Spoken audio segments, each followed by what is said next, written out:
السلام علیکم ورحمۃ اللہ وبرکاتہ۔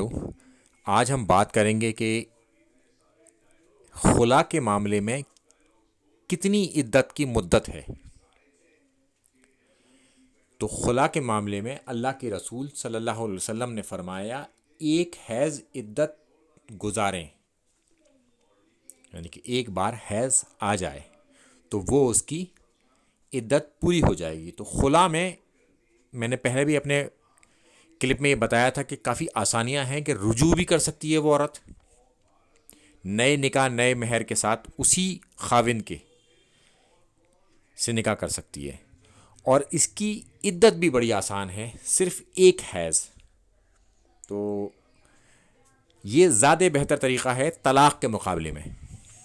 اس میں کئی سارے آپشن ملتے ہیں اور پریشانی بھی بہت کم ہے۔ اس حدیث کے بارے میں امام ترمذی کہتے ہیں اسے صحیح ہے، اور دوسرے پوائنٹ پر وہ فرماتے ہیں کہ حضرت ابن عباس سے بھی یہی روایت آئی ہے۔ تو اس معاملے میں یہ بالکل پکی بات ہے کہ ایک حیض عدت ہوگی اس عورت کی جو خلا لے گی۔ السلام علیکم ورحمۃ اللہ وبرکاتہ۔